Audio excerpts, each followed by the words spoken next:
How to log in Costco Citi Card online account.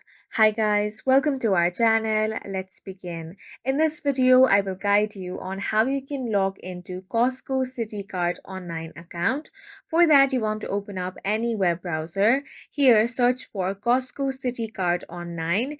Then you want to tap on this website, which is citi.com.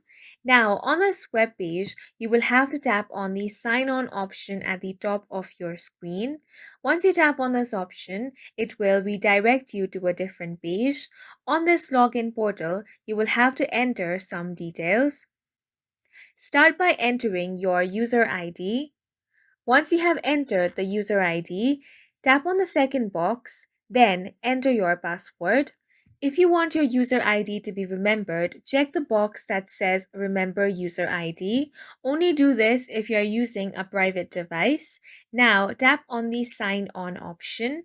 If all the details you have entered are correct, you will be successfully signed into your account.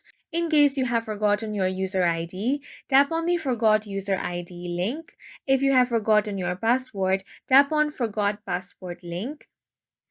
Then you can use any of these methods in order to recover your password.